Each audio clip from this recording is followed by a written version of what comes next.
Bueno, entonces continuamos con lo que sería la continuación, vale la redundancia, de la unidad 1, que es lo que sería el epitelio glandular. ¿Okay? El epitelio glandular también es formado por la misma capa germinativa que es el epitelio, que es el tejido epitelial. ¿Okay? Entonces vamos a empezar definiendo que el epitelio glandular es el conjunto de células que se va a encargar de sintetizar o de secretar sustancias específicas que serán utilizadas en otras células o en otros tejidos.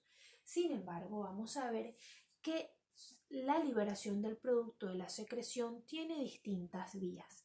Es así como tenemos glándulas que son exócrinas o glándulas que son endócrinas.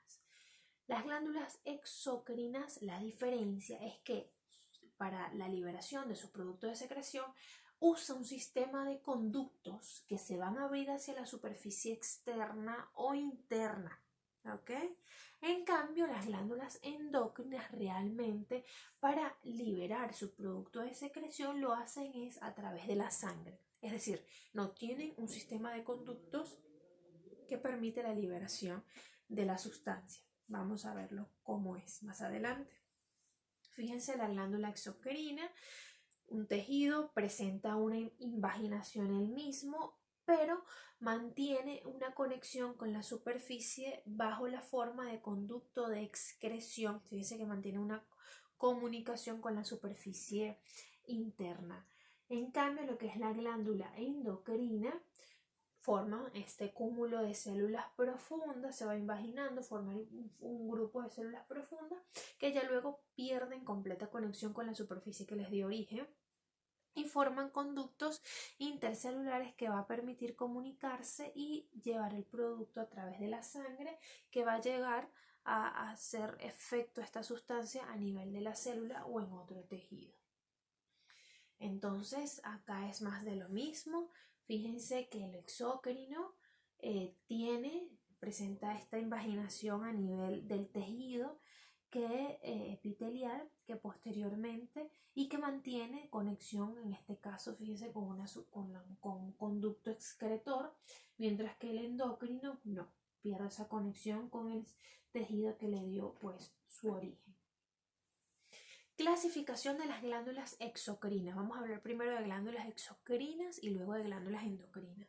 Existen dos principalmente, las glándulas unicelulares y multicelulares. La única unicelular existente tiene un único tipo de células secretoras, que son las células caliciformes y que secretan muchísima mucina o mucus. Y tenemos las glándulas multicelulares, en donde allí sí existen varias células y que tienen porción secretora, conductora e inclusive tienen una porción intraepitelial que está insertada entre células que no son secretoras. Sin embargo, vamos a ver una imagen más adelante. Aquí tenemos un ejemplo de unicelular. Ahí está marcado con una flecha bien redondeado. Estas son células caliciformes que están bastante llenas de mucina. Fíjense que el nivel de la célula es bastante claro. ¿Ok? Y luego tenemos lo que sería las células, las multicelulares, en donde vamos a lean bien lo que es fíjense cómo está distribuido el epitelio, presenta una invaginación, de allí forma lo que sería el tejido glandular y forma y mantiene un conducto excretor, que este conducto excretor va a dar hacia el lumen de la tráquea. ¿Okay? Entonces presenta la porción secretora en el tejido conectivo subyacente, donde forman las terminales secretoras. El contenido se vacía directamente sobre la superficie o llega ahí a través del sistema de conductos excretores. Entonces, fíjense que está en esa imagen bastante especificado cuál es el lumen, cuál es el epitelio y cuál es el tejido conectivo para que se puedan orientar. Clasificación de las glándulas exocrinas multicelulares. Entonces dijimos que en grandes rasgos son las unicelulares y multicelulares. Sin embargo, las unicelulares solo son las células caliciformes y las multicelulares, y tienen varias clasificaciones. Entre ellas es según la ramificación de los conductos excretores, pueden ser simples o compuestas. Simples es que presenta un conducto excretor no ramificado, muy bien como sale en la imagen, y compuestas que presentan un conducto excretor pero ramificado, porque veo que no hay nada que explicar acá, puesto que está bastante explícito en la imagen. Además, existe esta clasificación que es según los terminales secretores. Según los terminales secretores, fíjense que pueden ser tubulares, es decir, una porción secretora que parezca un tubo. Tenemos otra que es acinar o acinosa, en donde la forma externa en realidad es de un saco, mientras que la luz se mantiene tubular. Y tenemos la alveolar, que la porción secretora está distendida formando un saco o un alveolo. También puede haber túbulo alveolar o túbulo acinar. Acá, por ejemplo, tenemos la imagen esquemática y luego cómo se vería en las glándulas. En las glándulas, dependiendo de en qué parte del organismo se encuentre. Entonces, acá vamos a ver la porción secretora, la tubular simple y la tubular compuesta que están abajo. La tubular simple, fíjense que una tubular simple, la primera ramificada, luego una tubular simple enrollada, la acinar simple y la acinar simple ramificada. Y hay una tubular compuesta, luego una acinar compuesta y la túbulo acinar compuesta. Entonces, para que vean las diferencias de las características de cómo se ve esto a nivel glandular. Acá tenemos una glándula que es compuesta, porque fíjense que hay múltiples, es ramificada la porción secretora y que también tiene una finalización alveolar, ¿sí? Por ejemplo, la tenemos en la glándula mamaria. Además, tenemos otra clasificación sumada a la terminal secretora, sumadas a si es ramificado o no. Tenemos según la naturaleza de la secreción. Las glándulas pueden secretar sustancias mucosas, serosas o mixtas. En las mucosas su principal función es que son de lubricación y protección. Fíjense que son de aspecto claro, vacuolado, están llenos de mucina con un núcleo aplanado y que sobre todo está basal. Fíjense que las serosas no se ve tan vacuolado, es un poco más oscuro. El citoplasma celular es basófilo con un núcleo redondeado y en la porción basal de la célula. Y las mixtas en realidad es una mezcla entre tiene serosas y mucosas. Sin embargo, las serosas son menores. Sin embargo, pueden estas escasas células serosas aplanarse y formar como una estructura en semiluna que son llamados de von Eber, ¿ok? Y usan los terminales de secreción intercelular, es decir, las vemos más que todo en las glándulas endocrinas, donde como pierden conexión con el tejido que les dio origen, empiezan a comunicarse intercelularmente, como vimos en esto de las glándulas endocrinas. En suma, entonces esta es la clasificación que vimos: unicelulares, multicelulares. De las multicelulares dependen de la ramificación, pueden ser simples o compuestas, de la morfología de las terminales secretoras, que pueden ser tubular, alveolar y acinar, y según el producto de secreción, que pueden ser serosas, mucosas y mixtas. Tenemos que además tienen un mecanismo de liberación de la secreción que puede ser bastante variable, se habla de secreción merocrina, apocrina y holocrina, y nos vamos a fijar muchísimo en las imágenes que tenemos en la parte inferior, en donde fíjense que la secreción merocrina es donde se libera el producto de la secreción sin pérdida de la sustancia celular, es decir, cada célula produce una sustancia y esta la libera a la luz sin mayor complicación ni pérdida, sin pérdida de sustancia celular. Mientras que en la apocrina, una parte del citoplasma apical de la célula se libera junto con el producto de secreción. Esto lo vemos, por ejemplo, en glándulas sudoríparas y en las mamarias. Entonces, ¿qué tenemos?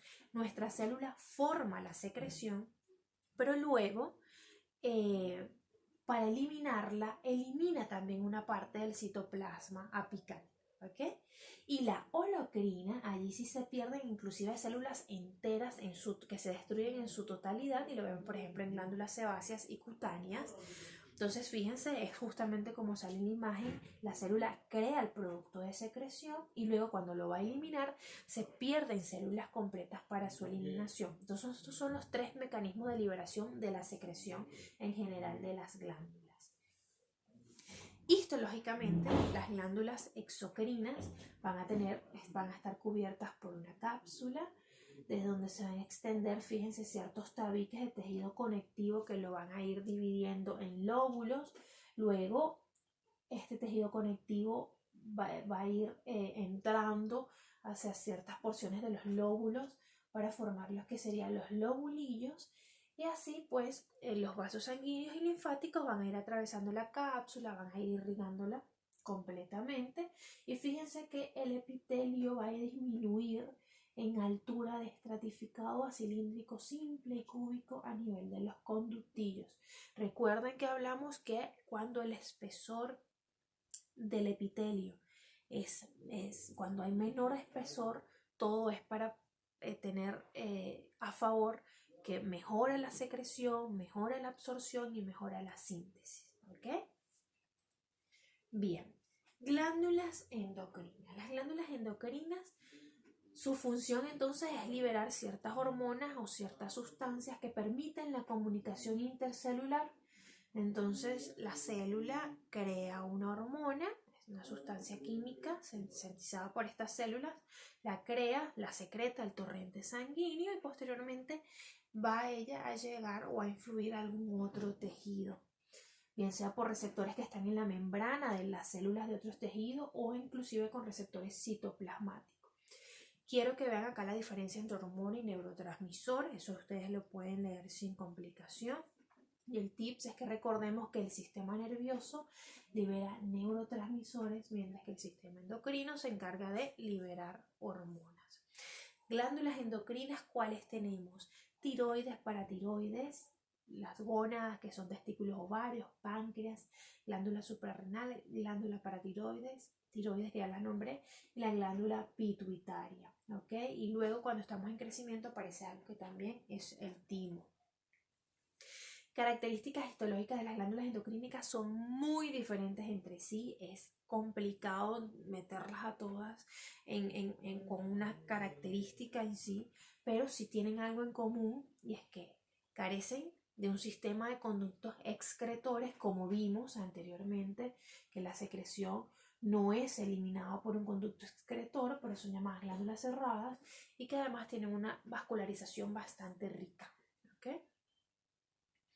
Existen unas características histológicas de las glándulas endocrinas que van a variar dependiendo de la composición química del producto de secreción. Entonces tenemos que hay glándulas endocrinas que secretan más bien hormonas proteicas y otras glándulas endocrinas que secretan esteroides.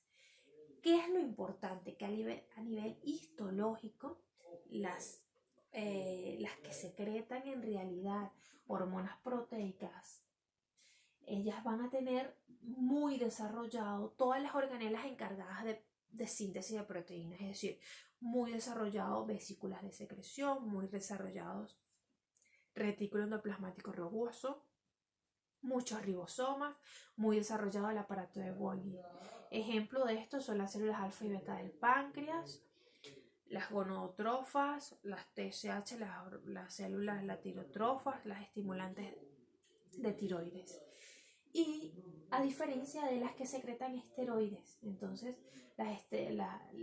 aquellas glándulas endocrinas en que realmente su producto de secreción más que todo secretan esteroides, van a ver que tenemos mayor desarrollo. Sí hay cierto aparato de Golgi desarrollado, pero más que todo hay mayor desarrollo de retículo endoplasmático liso, va a haber gotas de lípidos y hay granos de secreción. Un ejemplo de esto son los ovarios, testículos y las glándulas suprarrenales. Ok, entonces además tenemos que hay formas de organización más frecuentes, pueden ser folículos como lo vemos en tiroides, como acúmulos o nidos que lo vemos en adenohipófisis, o cordones o fascículos que los vemos en las glándulas suprarrenales. Entonces acá es más o menos como que para que vean pues la distribución, que puede ser en cordones, en fascículos o si no, cordones, fascículos, acúmulos o nidos, o si no, en folículos, ¿ok? Entonces con esto acá describimos ya que existe la diferencia entre glándulas exocrinas, glándulas endocrinas, cuáles son en realidad la clasificación de las glándulas exocrinas, así como también cuál es la clasificación de las glándulas endocrinas, en qué tienen similitud las glándulas endocrinas. Y con esto entonces terminamos la primera parte, que incluyó entonces la célula, tejido epitelial, así como también tejido glandular. Y bueno, muchísimas gracias.